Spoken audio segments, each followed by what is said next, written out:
kuno musi wa none twagarutse gushasha kuri challenge nziza cyane urabibona ko turimo twikora ndagenda zitandukanye akaba ari challenge twise for many now iyi episode ya mbere dukoranye n'umushumba uramubona umushumba w'ikisi atandukanye akaba ari Pastor Noah Tagawa na guest uyu munsi tubaye kaje. Thank you. Veneza cyane nuko nawe urakeye. Oya nawe si wakarateye. Umunsi wa tureba. Umurebero natwe. Yesu umuntu agomba gushaka na Yesu wa. Ndakene. Hako arumeze neza. Ya. So kuno musa none nagutumye ariko cyane cyane cyo nagutumye yo kuri challenge yacu. Nono kwimeze nakora ifoto z'abantu. Tugezina tugene n'itatu. Wowe umunsi kandi ibyo bivuga cyane.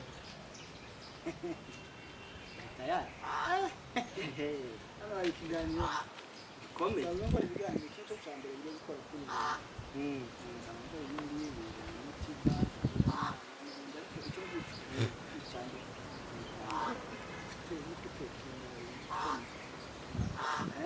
Naricaye ahantu na muzehe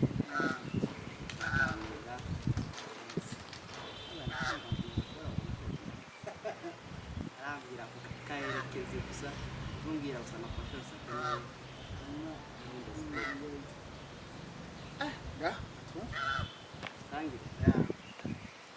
tangira ifoto ya mbere Rwanda y'Amerika nyine amafoto y'abantu utazi ukamurenganya ukabura amazi abantu mudanga amaso muturebe tangira ino foto tongera kuri papa ni papa niwe ubanza abandi mu yitwa Pastor Nzayitegaho Gedeon hanyuma nkamumenyaho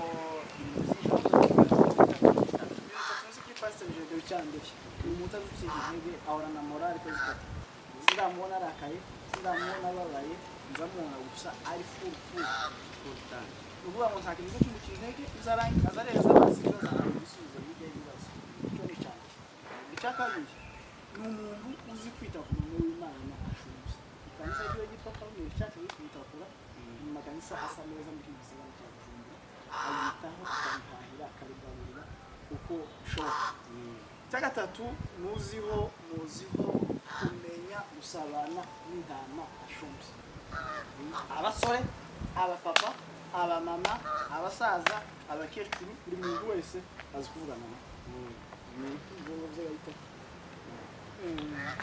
nawe Dr. Paul Muhirwa Gitwaza neza we n'umushumba ntekeza ko ari nko mu bashumba navuga bari kuri some mu bwoko bw'abanyamurenge ariko kandi yarenze urwego rw'abanyamurenge afata urwego rwa Afurika ari umushumba ukomeye ku isi wo mu bwoko bwacu cya mbere azwiho kuba ari umuntu wafashije igihugu cy'u Rwanda mu ijambo ry'Imana ndetse n'imibereho myiza y'abaturage ariko no muri Afurika ndetse no mu isi yose muri rusange cya kabiri ni umugabo w'umuhanga ufite amashuri bitangaza ari umugabo w'abanyamurenge bize kandi bakaminuza ikindi azwiho gukoresha ibiterane mpuzamahanga no kuba ari mu banyamurenge bakomeye bagiye baja mu masite atandukanye muri za Israel niwe munyamurenge ugira amakanisa menshi isi ufite n'uburyo asabana n'andi moko cyangwa n'ibindi bihugu n'indi migabane yose yo ku isi kuko afiteho amaparuwasi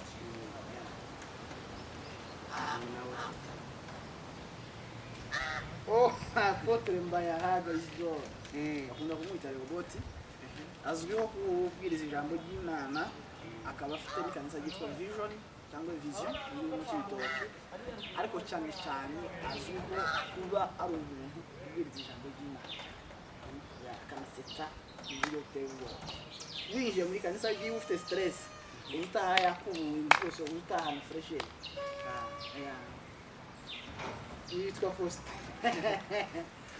n'umucuranzi azwiho kuba yaravumbuye agapade kamwe menye uko ngacuranga agasite sente hano ariko afite agapade kiwe yacuranze barakamwitirira niwe wakavumbuye so akaba njyewe asanzwe na muramu wanjye kuri amadamu aravukana nawe hanyuma akaba umukozi w'Imana ucuranga muri Karumeli, ari mu bacuranzi beza bahagaze neza muri kino gisagara, ariko njyewe muzi ko umwana ataragera hariya, ariko ndashimira Imana ko amaze gutera intambwe kugeza ku intambwe nziza. Ubu ni njyewe nawe uza wivuga, wowe tambuka tugiye kuwuri imbere. Yitwa Peter Gakunzi Semategera, ni umwana w'umuhungu w'umunyamurenge w'umusinzi wo mu Kabakaba, akaba azwiho cyambere. Abantu benshi buriya bamuziho kuba azi kuririmba, icyo ni cyambere azwiho. Icya kabiri ni umunyamasengesho, icya gatatu ni umuvugabutumwa. Ariko cyane cyo wijwe muziho ni umuvugabutumwa. Impano yo kuririmba ni akamezo de passage Imana yamwubakiye ngo batambuke ibiye mu gihugu n'umfuko. Yitwa Zikama Trésor, azwiho kuba ari umuhanzi wo mu buryo budasanzwe w'indirimbo z'Imana muri gospel, akaba azwiho no kuba azi no gucuranga. Ikindi azwiho cyane ni icyo bugufi ntabwo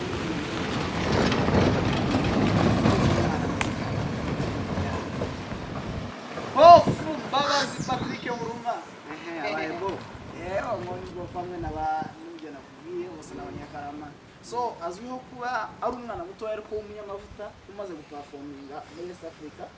Hanyuma akamenwaho indirimbo irimo gukundwa cyane kuririmba muri none. Ari indirimbo imwe yarazwiho mbere, yaririmbye ivuga ngo usiranganya, ariko none afite iyindi yazanye cyane. Won't uyizi? Oya, niba utayizi ukunda kubaza urayizi cyangwa uyizi? Ntayo nzi. Tuba mu ikanisa. Ni nta muntu uba mu ikanisa uwewe rw'indirimbo yayivugwa yanditswe n'umukozi w'Imana witwa Huruma. So ni umwanditsi w'indirimbo, ni umuririmbyi wo ku giti ciwe, agasura akaririmba muri Light Mutware Messi. So Mutware Messi nawe ari mu baririmbyi beza cyane, akabaho azwiho ubuhanga ndetse n'ijwi ryiza. Hanyuma ndetse nagira ngo nshishikarize n'abantu bari muri Kenya bamwitabira, afite igiterane izabera muri Kenya, ngira ngo ushobora kuzotangira ejo kuwa gatanu. Ariko umuririmbyi ari indirimbo azwiho cyane yaririmbye yitwa Yefta, ndetse ubu ngubu dusigaye tumwita Mutware Messi Yefta. Trésor Zebedayo, inshuti yanjye cyane, ari mu bahungu b'Abanyamurenge nabonye kera nkaba nifuza kubona umuramutsa kubera indirimbo yari yararirimbye ngo haleluya n'izindi yaririmbanye n'abavandimwe biwe. Ariko kandi ni n'umuntu uca bugufi. Cya gatatu ni umuririmbyi uririmba muri Calvary, ariko kandi ni umugabo uca bugufi usenga Imana, wubaha Imana kandi akaririmba indirimbo z'amavuta. This is Kega, azwiho kwitwa izina rya Chitamo. Ni umuririmbyi w'umuhanga uririmba muri El Shaddai, mu kanisa ryitwa Isoko Ihora mu Misozi, yewe n'umushumba witwa Bishop Alex Baraza. Hanyuma akamenywaho kuririmba indirimbo zo mu buryo budasanzwe z'ubuhanga, ijwi ryiza, ukunzwe, uri populaire, kandi ndetse ngo yabaye n'umuhanzi ku giti cyiwe. Ben Chance, abanditsi bakomeye mu bwoko bw'Abanyamurenge n'Abanyarwanda n'Abarundi no ku isi yose, yaririmbye indirimbo zagiye zigira impact ku bantu benshi, Abanyamurenge, Abanyarwanda, Abarundi, abantu bose bashobora kumva ururimi akoresha. Ariko kandi ni umushumba, ni umuvugabutumwa, bazwiho kuba bagize n'amateka akomeye kubera ko bari barapfuze kubera Imana, ariko bimeze neza kandi n'amahanga n'abantu. Uyu turaziranye tuba tuvugana, ariko ntabwo tuzanye cyane, ariko akabaho azwiho nawe kuba ari umuririmbyi, ari kimwe gukora igitaramo hano ndetse no gufasha imfubyi kuzanisha. Wow, bamuzi ako kagari cyane.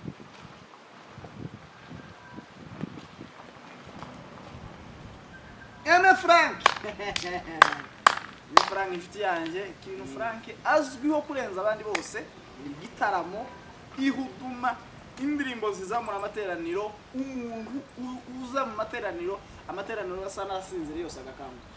Akina kuri nimero 5 mu kanisa. Frank 5, yeah. Dairo, umuhanzi umaze imyaka ku gatuti, umuvandimwe witwa Kiruhura witabye Imana, yari yaravuze ngo Dairo muzagenda mu gitaramo mu mfuko, iyo yageze mu kanisa mu zakiba heza. So Dairo ni umukozi w'Imana usenga, umukozi w'Imana uririmba indirimbo, kandi akamenya kuba ari umunyamwuka ku rwego, kuvuga ngo arasa n'umuntu igira ahantu yicaginga cyangwa se ahagarara kuri purize mu gitondo akaza kuduheza ibintu yuzuye umuriro wuzuye. Joyful umwanyi wanje utwaragaberanye inka hanyuma akamenwaho ibintu byinshi. Cya mbere agira channel yiwe ari mu bahungu b'abanyamurenge bari baratangiye channel hano kandi b'abanyamakuru beza hano mu gisagara cya Bujumbura. Icya kabiri akamenwaho kuba ari umucuranzi mwiza. Icya gatatu ni umuhungu w'umuhanga w'ubwenge, umuhungu w'umugorora ufite ubwenge bwinshi mu buryo ubwo ari bwo bwose. Yitwa Musuke John Zunguruka, ni umugabo w'umuririmbyi. Akamenwaho kuba ari umuntu uca bugufi kandi uririmba indirimbo za kera zikumbuza abantu muri gakondo, ariko kandi zikomeza kurema abantu imitima, zigatuma abantu badacika intege, kandi akamenwaho guca bugufi cyane. Umugabo uvuga yitonze. Samuso azwiho ko ari umuhungu w'umunyamurenge uzi gukorana umwete ibintu bya cyane. Niyo muhungu w'umunyamurenge ufite channel yani Bujumbura izamutse, ifite abasubscribers benshi kandi uwinjiza n'amavuze menshi kubera niyo muhungu nzi ugira umwete cyane kuko aza akora ku manywa na nijoro. Samuso muzamuva mu gatatu ya uploading, muzamuva mu materaniro, muzamuhurirana na uzushiki muri ukazubona akohereje link. Umugira kuraje cyane. Cyo ni cyangwa afite uko kabiri. Icya gatatu ni umuntu uri gufasha abahungu benshi b'abanyamurenge bafite impano zitandukanye, abaririmba, abacuranga, amavideo n'aho yarafashije ushize gusohoza bari bifite. So James Daniela bazwi kuba ari abaririmbyi b'abahanga bo mu bwoko bwacu, ndetse bakaba ari abasitari beza bafite indirimbo z'amavuta, bafite indirimbo za gospel zuzuye ubuntu, zuzuye ukuri, zuzuye Imana. Hanyuma bakamenya kuba ari abakupure basa neza, bahora bambara bari smart. Ikindi bigaragara ko bakunda no gusenga. Amy Vox ntabwo tuziranye, ntabwo tuba tuvugana, ariko icyo nziho kuko ari umuririmbyi w'umuhanga. Ari mu byinshi muzi gusa ko ari indirimbo z'ubuhanga n'ijwi ryo mu buryo budasanzwe. Richard Zebedaya uwo nguwo ni umuhungu wanjye, ni inshuti yanjye cyane. So ni umuhungu uzamutse neza, ari mu na televiziyo twavuze, ariko ni umuhungu uririmba cyane, akamenwaho no gusirimba cyane. Akamenwaho n'umuhungu w'umugare uri smart, usa n'ukora gym, asa n'ukora amasiporo, ko afite umubiri ugaragara ko ari umusore kandi wo muri kino kinyera cyane. Yitwa Galasi azwiho kuririmba indirimbo zishishikariza abantu gukunda igihugu, gukunda imuhira, gukunda ruguru. Nawe ntabwo tuvuga cyane, ntabwo tuba tuvugana, ariko muziho kuririmba indirimbo zikundisha abantu muri Kongo. Yitwa Ngoma Josue, ni umuvandimwe n'umwene wacu. Hanyuma akamenyekana mu kuba aririmba indirimbo za gospel, ariko kandi akaba aririmba no ku giti cyiwe. Ubu aririmba muri Azaf International, ariko cyane cyane azwiho kuririmba muri korali yitwa Alarme Ministry. Yamenyekanye cyane ku ndirimbo yitwa Songa Mbere. Ni umuhungu rero uca bugufi, ni umuhungu ukunda abantu, ukunda n'Imana, akamenya nko kwandika indirimbo z'ubuhanga. Yitwa Musabwa. Musabwa rero bamuvuga ibintu nka bitatu nyine bavuze. Icya mbere abantu benshi bazi ko acuranga, ariko kandi no muri iyi shuri cya kabiri. Icya gatatu ni umuhungu wa smart. Uhuye na Musabwa uzura n'ikoti, ugahura n'impuzu, ugahura n'ikirato. Musabwa ahora ari smart, azi gucuranga neza, akamenya no kuririmba neza. This is Merci. Merci ni umucuranzi, Merci ni umuririmbyi, Merci ni umunyamasengesho, Merci ni umukristo. General Rukunda Michel Makanika kuntu bwoko yarazwe kuba hari umusirikare ukomeye, agakunda Imana, akitangira n'ubwo. Ya umukobwa wanje yashatswe n'umuhungu witwa Valere uvuye muri Amerika, niwe gukora ubukwe, ariko kandi nzi ko ari umuririmbyi, agasubira kandi twabana bari muri minisiteri y'Rwanda. So uyu yitwa Nkomezi Prosper, umuhanzi wo mu bwoko bw'abanyamurenge baza mu banzi 10 ba mbere beza. Hanyuma akamenyekana kuba afite indirimbo z'ubuhanga kandi zigaruriramo abantu izengero, kandi bikoresha n'ibitaramo mpuzamahanga. Witwa Kitoko cyane kunzi cyane, gusa nzi ko aririmba nawe. Yitwa Roki. umusobanuzi wa filime Bishop Mberabagabo Manase Mushabizi azwi kuba ari we umugabo wo mu Bishop wageze hano mu bantu ba mbere bageze hano muri kino gihugu c'u Burundi mu bagabo nyamurenge si wa mbere ariko ari mu ba mbere. Cya kabiri azwiho kuba ari umuntu ufite church nini mu kuba nyamurenge hano mu gisagara cya Bujumbura.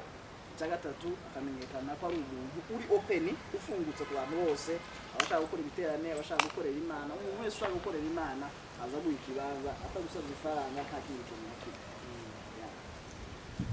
Yitwa Kadogo atari Kadogo muri yindi Kadogo twabanaga hano ariko ubu ngubu ari muri Amerika.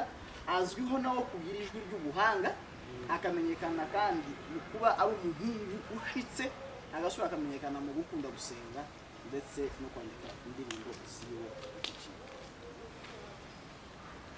Umusaza Lumumba jewe namubonye ino turu ariko ni umushumba ni umuvugabutumwa ni umushumba ndetse no mu visionnaire afite kanisa y'uhagarariye yitwa Philadelphia ikorera ku Mutaka.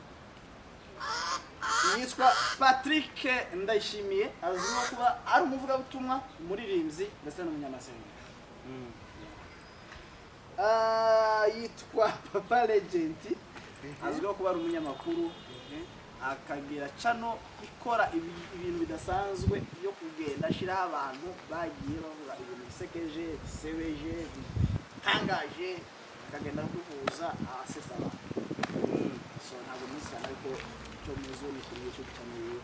Ikindi muzi ntazasigara afuka mu kuva mubonye sindabona Papa Legend ntabafuka mu sinza none niba atagira nene niba ari usibi ariko uko sindabona funguye sindabona atamokiye sindabona akugana nibaza n'abantu benshi batarakabona ni azo gusobanura style azo gusobanura Cyuzuzo azwiho kuba ari umuntu muri sociale akaba president wa association wa jeunesse y'ubwoko bw'abanyamurenge. Cya gatatu akamenyekana mu gukunda gukorera abantu mutualite gukorera amakwe ibiriyo n'umuntu mbega witanga mu gihugu. Uko thank you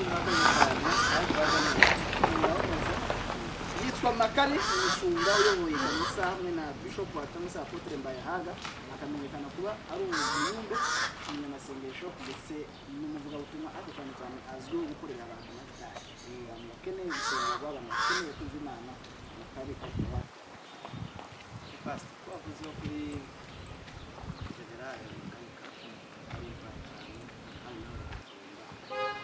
byinshi babizirira ubu nyine biramutse bako n'iki wahindura ahubwo nico muhindura muri Kongo yose iwacu cy'umuntu wakora no kwateza ariko ayiziza nyinshi so twagira gusa twasha imihanda y'ibyo byose ariko habonetse umuhanda abona woja iyo wokora ibikorwa byawe bakorera hano n'ibindi ariko icyo umuntu aho yokora ni kubikora muri Kongo muri rusange ni ubinyuza amoko bikeka n'avangura gukunda zigashira umujyana w'amoko ibintu bimeze intambara zigashira umutekano ukaba igihugu kubaza akabazo karimo k'amatsiko so pasi wawe wese ushaka kuragira kurira kuntu kwaba ndi kwibuka muri ino minsi ariko ibibabaza byo ni byinshi kandi ni kimwe muri parti y'ubuzima bw'umuntu nahura n'ibibabaza ariko nababaye kenshi gusa nababaye kuko yapfuye nababaye hari ikibazo nagize mu kanisa bagiye bimbabaza so ibibabaza ni byinshi gusa ndi kwibuka igihe cyose ko bari hano hafi ariko kuba bari hafi hari zake meze neza bana nani cyo navyo birambabaza magana atandatu kuyasikeya niko kumwe mukize aho yasisamba bari sifaranze tafaranga tuzira basane nko kuhiyo shenete nyine wambaye birara kurukiza bikeya cyane nano yibuka bagira ibintu gusa ngayi hano nyine zashoboka hasi abakoze cyane kuza no musa none kuri episode 1 cyane n'abandi bantu bose mukurikirane mutwere ko mukunze ni nziza cyane cyane cyane ndabakunda